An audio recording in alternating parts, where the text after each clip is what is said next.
बिस्मिल्लाहिर्रहमानिर्रहीम। अस्सलाम वालेकुम। मुज़म्मिल वॉइस ऑफिशियल में खुशामदीद। ये इन दिनों की बात है जब मैं 22 साल की थी। मैं शुरू से ही अपने दिल के सुनने वाली थी, कभी लोगों की बातों की परवाह न की। दोस्त मुझे शेरनी कहकर बुलाया करते थे तो मैं हंस देती थी। मेरा नाम सिद्रा है। हम लोग लाहौर में रिहाइश पजीर थे। वालिद और वालदा का ताल्लुक गांव से था। वहां पर हमारी बहुत सी जमीनें हैं और यहाँ भी काफी जायदाद है। ये सब मेरे वालिद को विरासत में नहीं मिला था, बल्कि इन्होंने मेहनत से हासिल किया था। खैर, यूनिवर्सिटी से छुट्टियां हुई तो हम सब मामू के घर जाने का हमने प्लान बनाया। हमारे मामू का घर भी गांव में था। खैर, मेरे 2 मामू थे। हम बड़े मामू के घर रुके थे। इनके 3 बेटे थे और एक बेटी थी। सब बहुत अच्छे और मोहब्बत करने वाले थे। दरमियान वाला बेटा मुझे पसंद करने लगा था और ये बात मुझे बाद में पता चली थी। इसका नाम शाहरुख था। एक शाम शाहरुख बोला, चलो तुम लोगों को अपना गांव दिखा लाते हैं। सब खुश हो गए तो मैं भी सबके साथ बोली थी। हम लोग पैदल घर से निकल पड़े। असर की अजान हो चुकी थी। ठंडी हवा चल रही थी। नहीं जानती थी ये शाम मेरी जिंदगी पलट कर रख देगी। शाहरुख ने हमें अपना गांव दिखाया। वो सारे चलते चलते काफी दूर निकल गए थे। मेरी सैंडल में कांटा चुभ गया था जो काफी मोटा था। मेरा पैर बुरी तरह जख्मी हो गया। मैं दर्द से वहीं बैठ गई। अपने भाई को आवाज दी मगर इन सब ने बातों में मगन, पीछे देखा तक नहीं। मेरी आंखों से आंसू गिर पड़े। इतने में एक लड़का घुटनों के बल मेरे सामने आ बैठा और इसने कांटे को मेरे पैर में से निकाला और किसी रियासत का शहजादा मालूम होता था। मुझे कुछ सुकून हुआ तो वो बिना बात किए जाने लगा। बात सुने तो वो शक्ल से शरीफ लगा था। मैं बोली, जिस पर इसने पलट कर देखा। मगरिब का वक्त होने वाला था। मुझे रास्ते भी नहीं मालूम थे। मैंने इससे मदद चाही मगर कहने की हिम्मत ना हो सकी। जी, वो खुद ही गोया हुआ था। वो मुझे घर जाना है मगर मैं रास्ता भूल गई हूँ। जिस पर वो गहरी सोच में पड़ गया और फिर चल दिया। मुझे इस पर गुस्सा सा आने लगा था। मैं परेशान बेटी शाहरुख को लोगों की वापसी का इंतजार करने लगी। अब तो हर सू अंधेरा फैल चुका था। इसके पास से अजीबोगरीब जानवरों की आवाजें आने लगी। 8 बजे ही गांव में गहरा सन्नाटा हो चला था। ऐसा लग रहा था जैसे आधी रात का वक्त हो गया हो, क्योंकि सर्दी का मौसम था। रात होने के साथ ठंड बेहद बढ़ गई थी। मैं चलते हुए थोड़ा आगे आ गई। रास्ते की कुछ समझ न आ रही थी। एक पगडंडी पर बैठ गई और वक्त गुजरता रहा। मैं अब रोने लगी तो मुझे किसी के हंसने की आवाज सुनाई दी। वो लड़का मेरे पीछे पीछे चलता यहाँ आ गया था और मुझ पर हंस रहा था। मुझे वो बहुत बुरा लगा था। मैंने इसको गुस्से से घूरा। चलो घर छोड़ देता हूँ, रो मत, बच्चों की तरह। वो हंसते हुए बोला, शुक्रिया। मैं गुस्से से बोली, अपनी हिफाजत कर सकती हूँ। मैं बोली, जिस पर इसने मुस्कुराते हुए गहरी नजर मुझ पर डाली और चुप ही रहा। फिर पलट कर जाने लगा। मैं बेचैन हो गई और इसके पीछे चल दी। यूं अकेली वीरान जगह बैठने से बेहतर था मैं इसके साथ रहती। इतना तो भांप चुकी थी कि वो शरीफ था। जब मैं कुछ फासले से इसके साथ हो ली थी तब भी वो रुककर एक जगह बैठ गया, जैसे मुझे जानबूझकर सताकर मजे ले रहा हो। इसकी आंखों में शरारत थी। मुझे इस पर बहुत गुस्सा आने लगा। मैं अपनी अना बचाने की खातिर चलती ही रही, जबकि मैं करना चाहती नहीं थी। जब मैं कुछ आगे निकल चुकी तो इसने पीछे से मुझे आवाज लगाई, तुम्हें कब्रिस्तान से डर तो नहीं लगता ना? इसकी बात सुनकर मेरे जिस्म में सनसनी दौड़ गई और मैं बेसाख्ता वहीं रुक गई। तब मुझे एहसास हुआ कि मैं जहाँ खड़ी थी वो कब्रिस्तान की शुरुआत थी।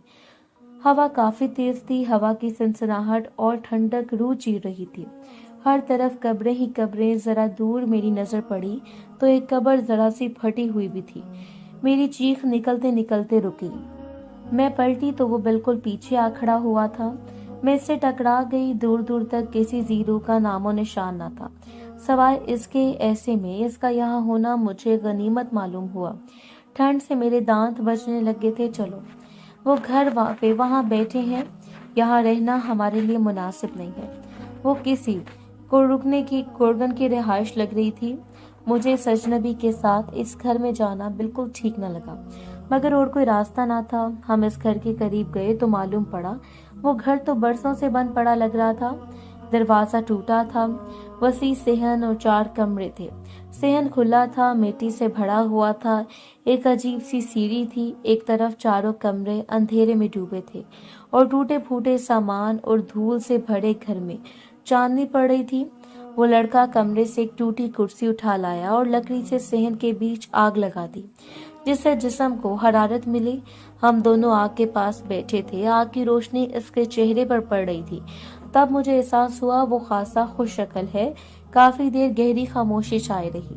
तुम्हारा नाम क्या है? वो बोला, सिद्रा। तुम डरपोक बहुत हो ना? वो हंसी दबाते हुए बोला। मुझे गुस्सा आने लगा।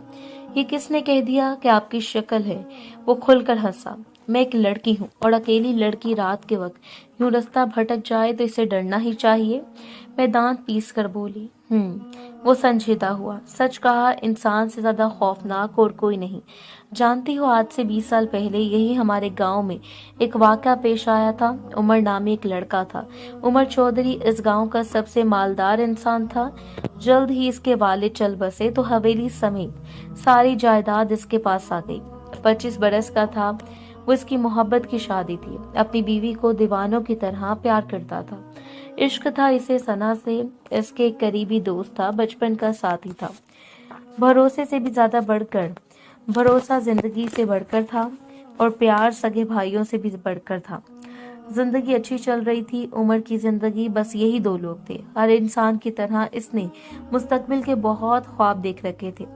इसके और इसके दोस्त के बीच एक बात ऐसी थी जो दोनों के बाएं हाथ की हथेली पर तिल था। इसका दोस्त माली लिहाज से ज्यादा अच्छा ना था, मगर उमर ने इसको कभी ये एहसास न होने दिया। भाई से बढ़कर रखता। एक दिन उमर को जमीनों का काम देखने दूसरे गांव जाना था और 2 दिन बाद लौटना था, मगर रास्ते में इसे अपनी तबीयत कुछ ठीक न लगी तो इसने गाड़ी का रुख हवेली की तरफ कर दिया। इसके आगे पीछे गार्ड्स की 6 गाड़ियां रहा करती थी। इसने अपने भरोसे के बंदे को गाड़ियों के साथ भेज दिया और अपनी वाली गाड़ी को हवेली की तरफ डाल दिया और कुछ ही देर में वो हवेली पहुंच गया। जब वो अपनी ख्वाबगाह में गया तो इसकी आंखों के सामने इसकी जिंदगी का बदतरीन मंजर था। इसकी महबूब बीवी इसके अजीज दोस्त की बाहों में थी। इसे देखकर इन दोनों का रंग फक पड़ गया। उमर गुस्से से बिफड़ा अपने दोस्त पर लपका और इससे बुरी तरह मारने लगा, जैसे इसकी जान लेकर दम लेगा। वो बेहाल होने लगा तो इसकी बीवी सना बीच में आ गई। अपनी बीवी को गैर मर्द के लिए यूं तड़पते देखकर उमर ने एक जनाटेदार थप्पड़ इसके मुंह पर जड़ दिया। आज से पहले हाथ उठाना तो दूर, इसने सना से कभी ऊंची आवाज में बात तक न की थी। वो किसी जख्मी शेर की तरह हमलावर था। कुछ देर बाद इसने अपनी बंदूक निकाली और अपने दोस्त पर तान दी। फिर अगले ही पल इसकी नजर के सामने वो सारे पल घूम गए जो इन दोनों ने साथ गुजारे थे। वो घुटनों के बल गिर गया और रो पड़ा। फिर इसने एक शिकवा भरी नजर सना पर डाली। इसकी निगाह ऐसी थी कि बेवफा सना का दिल भी एक पल को कांप गया। वो जैसे ढीला पड़ा तो इसके दोस्त की कमीनगी जागी। इसने मौके का फायदा उठाते हुए इसने गन उठा ली और उमर के सीने में गोलियां चला दी। सना ये देखकर तड़प गई। वो जानती थी उमर एक बहुत अच्छा और मोहब्बत करने वाला इंसान था। इसे इससे मोहब्बत ना हो सकी थी वो एक अलग बात थी, मगर इसने इतना बुरा ना चाहा था। वो भागकर उमर के पास आ गई जो जमीन पर पड़ा था। खून से फर्श रंग गया था। 3 गोलियां इसके जिस्म में पेवस्त हो गई थी। इसके बाद इसके दोस्त ने एक चाकू से इसके जिस्म पर नफरत से वार किए। अपना हसद निकाल रहा था।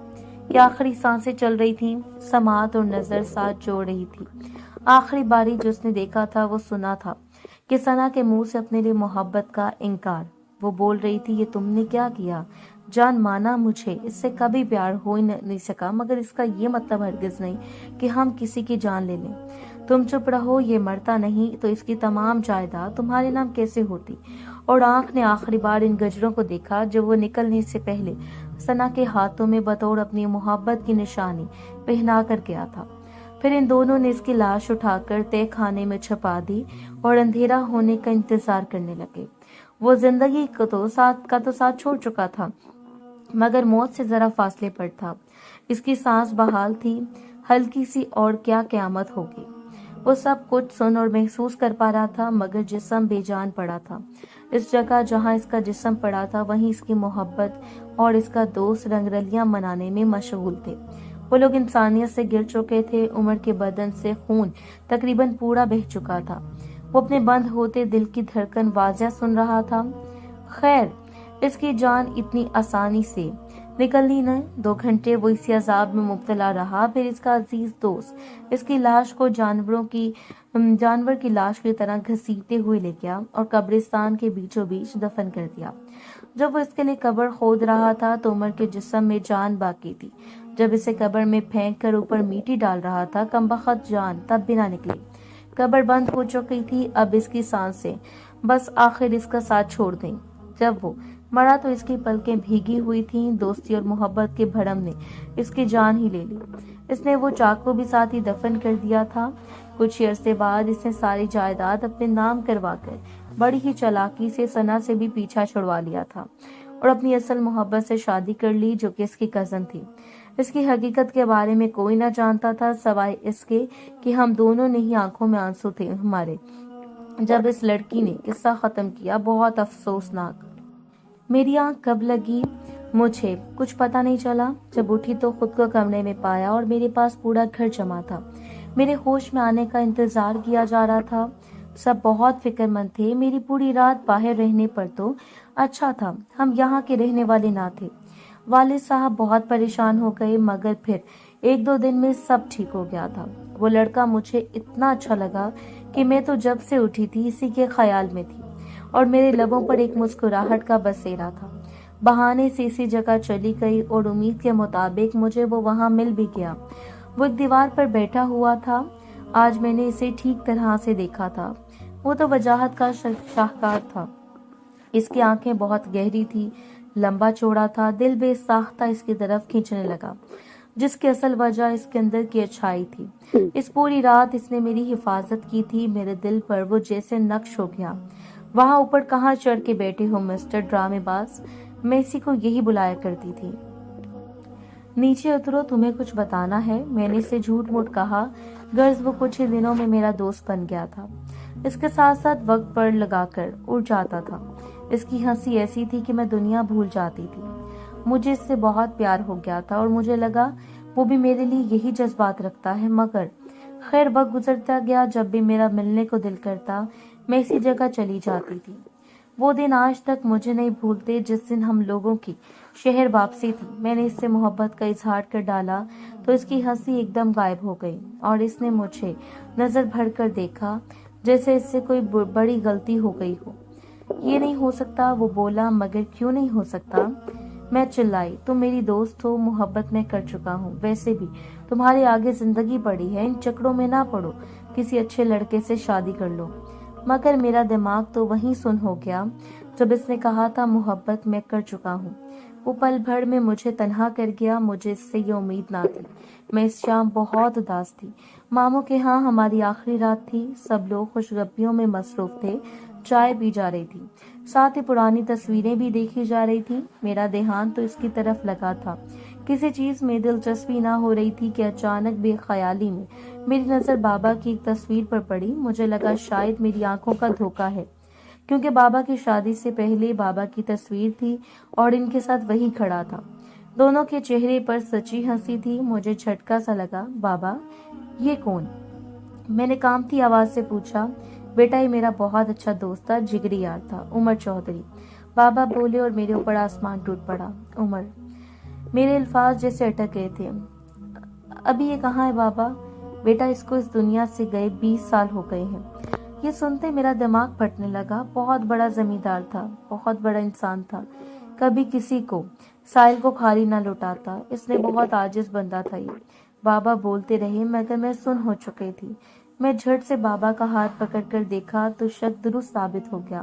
बाबा की हथेली पर वो भूरा तिल मौजूद था। मुझे सब समझ आ चुकी थी मगर दिल मानने को तैयार न था। इसका मतलब इस दिन वो मुझे अपने वालिद और मेरे वालिद की बात बता रहा था। उमर इसके वालिद थे और वो कातिल। बाबा, मैंने बहाने से कुछ दिन और रहने का बंदोबस्त कर लिया। इस दौरान मैं इससे मिलने फिर उस जगह चल दी। इससे बातों बातों में उमर के कातिल के नाम पूछा तो इसने बाबा का नाम लिया। मैंने इस पर कुछ भी जाहिर न होने दिया। मैं नहीं जानती थी कि तुमने मेरी मोहब्बत को किसकी खातिर ठुकरा दिया, मगर एक रिक्वेस्ट है, आखिरी बार समझ लो।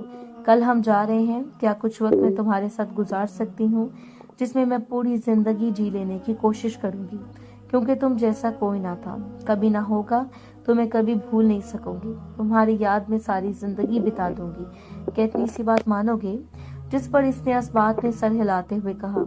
वो सारा दिन हम साथ रहे, मगरिब होने को थी, जाने का वक्त हो गया। मैं उदास तो थी मगर अपनी इज्जत मुझे अजीज थी। मैंने फिर दोबारा इससे मोहब्बत की भीख ना मांगी। वैसे भी अब मेरी जिंदगी में नफरत भर चुकी थी। अपने बाप से मैं बेहद नफरत करने लगी थी। मैं जाने को पलट गई थी कुछ दूर जाकर, जैसे मुझे कुछ याद आया। मैंने मुड़कर इससे सवाल किया, तुमने अपना नाम तो बताया नहीं? मैंने मुस्कुरा कर पूछा। उमर चौधरी। वो मेरी तरफ देखे बिना बोला। एक बार फिर मुझ पर बिजली गिर गई। पहले तो मुझे कुछ समझ ना आया, मगर फिर मैंने सवाल किया, इसका मतलब ये तुम? हाँ सिद्रा, मैं मर चुका हूँ और सब जो उस रात मैंने तुम्हें बताया वो मेरी जिंदगी का सच था, मगर मैं नहीं जानता तुम आसिफ की बेटी निकलोगी। देखो ना कुदरत भी कैसे खेल खेलती है। वो दर्द से मुस्कुरा गया। मैं काफी देर वहीं मुंजमद खड़ी रही, मगर फिर इसकी तरफ बढ़ी, इसका चेहरा अपने हाथों में लिया और कहा, मेरी तरफ देखो, मैंने तुमसे मोहब्बत की है और मोहब्बत में कोई शर्त नहीं होती। मोहब्बत होती है। कहाँ दफन है तुम्हारा वजूद? जिस पर वो चलते हुए एक जगह जा खड़ा हुआ। इस दिन के बाद हमारी कोई बात ना हुई। इस दिन के बाद से मेरा अज़म था इसे इंसाफ दिलवाने का। मेरे लिए सब बहुत मुश्किल था, क्योंकि दूसरी तरफ मेरा बाप था। मैंने रात के अंधेरे में उमर की कब्र खोदी। बता नहीं सकती ये सब कितना मुश्किल था। कल तक जिसका हंसता चेहरा देखकर दुनिया रंगों से भर जाती थी, आज इसकी कब्र मैं खोद रही थी। कब्रिस्तान के बीचों बीच अकेली बैठी इसकी कब्र से वो चाकू निकालने के बाद मैं मिट्टी फिर से भरने लगी। आंसू की झोरी आंखों में से लगी थी। इसको हड्डियां तक इसकी गल चुकी थी। मैंने इसके हाथ पर रखा हाथ को यूं लगाया जैसे दुनिया से कट गई हूँ। इस कदर रोई कि जिसकी कोई इंतहा न रही। वापस एहतराम के साथ कब्र को बंद किया और इस हथियार को थैले में डालकर ले गई थी। मेरे एक दूर के मामू SHO थे। मैंने इनसे पर्सनली इस केस पर बात की थी। इन्होंने मेरी बहुत मदद की। वो यहीं के रहने वाले थे और उमर को जानते थे और बहुत अच्छे अल्फाज से इसे याद कर रहे थे। मैंने इनको यही बताया कि मैंने बाबा की बात सुन ली थी, जिसमें वो अपने किए कत्ल के बारे में बात कर रहे थे। इनकी मदद से उमर को इंसाफ मिल गया और पुलिस मेरे वालिद को उमर के कत्ल के जुर्म में ले गई और इनको फांसी हो गई। पूरे खानदान बल्कि गांव ने इन पर थू थू की। ये सब कुछ इतना मुश्किल था कि मैं बता नहीं सकती। फिर वो वक्त भी आ गया। इस दिन मैं बहुत रोई थी, क्योंकि इस दिन उमर और बाबा हमेशा के लिए चले गए थे। सोचती हूँ उमर की बीवी कितनी खुश नसीब थी कि इसे उमर जिंदगी से भरपूर मिला था। फिर अगले ही पल ख्याल आता कि नहीं, वो तो बहुत बदकिस्मत थी कि इसने अपने हाथों से इसे गवा दिया, इस शख्स को जो सिर्फ इससे प्यार करता था, जो मरने के बाद भी किसी और का ना हुआ। शायद बाबा को कुदरत ने ये सजा दी कि इनकी बेटी के हाथों इनको सजा हो गई और उमर को मैं कभी भुला ना सकी।